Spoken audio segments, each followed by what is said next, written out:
Welcome back, I'm Captain Xavier, and today I'm going to be briefly discussing upgrade kits for the Unicorn. So, I originally got my Unicorn from BU Blasters, and it came with the slotted plunger tube. So, it's got this big notch out of it, which obviously is going to sap a lot of your power. And was not getting good performance out of it. It functioned, but it didn't work very well. And I also heard that that cutout will eventually start wearing on your O-ring, so I definitely wanted to get rid of that. The first upgrade kit that I got was this one from Black Raisins, I believe, and it has a number of neat features. One, it's got aluminum hardware for the bolt as well as the plunger. I think it may have had the replacement plunger tube that's currently in here. I'm not entirely sure. But it also had this replacement back end, which goes on here. And obviously, this plunger head is very different from the original, which was a floating plunger head. This one has this long neck, and that is to go into there. And this allows you to use the longer, narrower springs that you see in a lot of the modern high-powered kits that have been coming out. Which, for various reasons, having the longer spring that's longer coiled seems to work better. You see it in, you know, the Harrier and the Seagull and the Mark IV and the Swift and all of those. I think we first saw them in with the Prophecy and the Retaliator kits that Worker was coming out with long ago. Very nice. But I was not getting good performance with it. The performance was actually worse than the stock kit was. And that may have been that I was installing it incorrectly, or it may be, there could have been a lot of reasons I could have been tuning it wrong, I don't know.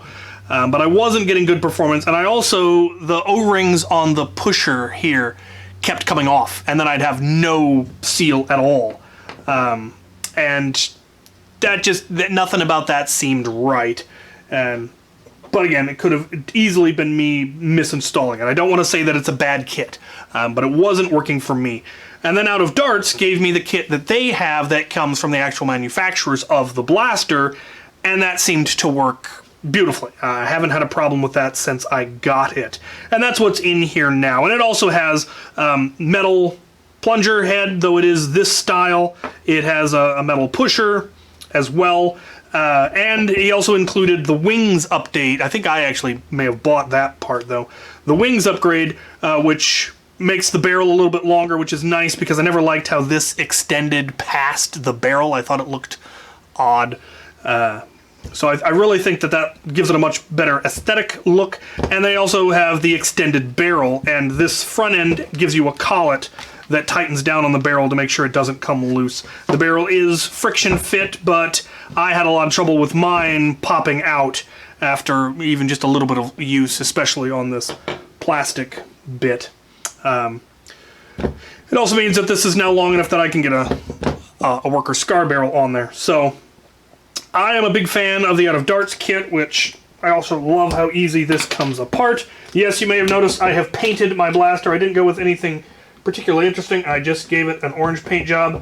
Kind of wish I'd gone, you know, maybe some stripes or something, and maybe I'll slap my logo on here or something, but I definitely also kind of wish I had tried dyeing it instead of painting it, because this material does not like the spray paint I used. Plus it's cold and damp here, and it's just not quite curing, so it scratches off real easy, but that's cheap man's weathering.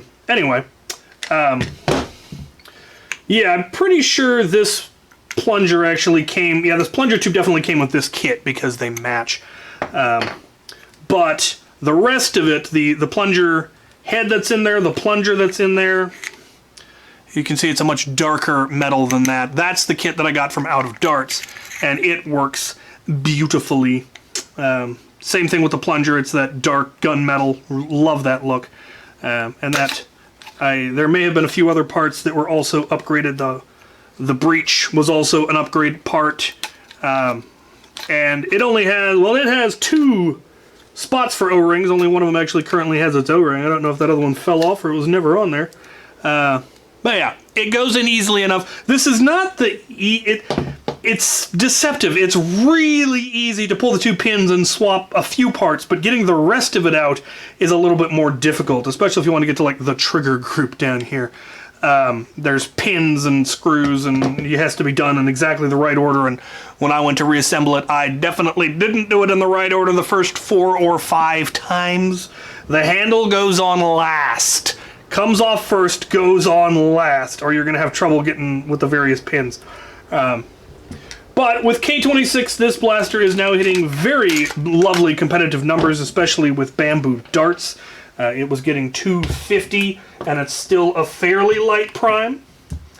I imagine if you could get this kit working with those longer springs, you might be able to get a lighter prime but have similar performance. You might even be able to get better performance. And I had at least one person tell me that the stock kit was the best kit, but they didn't have the slotted plunger tube, the really cheap internals that I got from BU Blasters. I believe if you get the blaster itself from out of darts, it has nicer internals to begin with, and then you can go up there from there with the internals kit. So, yeah, let's plink a bit. I just want to plink. Aha! Right, here we are in my indoor range with my targets. I got 18 shots, bamboos. I'm going to see if I can't hit all 4 of them.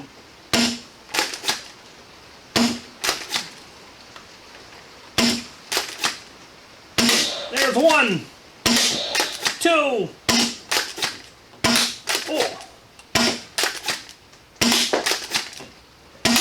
3, 4. I got them all. Coming back up, how many shots do I have left? Got 7 shots left. Let's see how many more I can hit. Oh. Really should get an optic on this thing.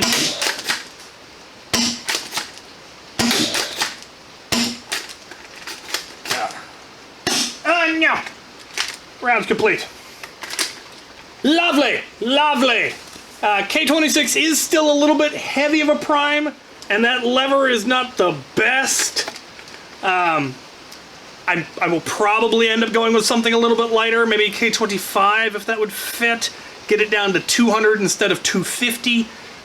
Get a lighter prime, and then I might actually be able to slam fire this thing, because that's one of the beauties, is this thing does have slam fire, which is something we haven't seen in a lot of our high-end blasters. The high-performance blasters, they typically do not have slam fire, so that's pretty cool. I like how it came out. I'm liking the performance, though could use a slightly lighter prime, or I could start, working out a little bit more. Anyway, yes, the Unicorn, fabulous. Whichever kit you get, if you can get it tuned, it's a lovely little svelte little blaster. And if you're a half decent shot, you can hit stuff with it. So, get yourself one. Thank you for watching.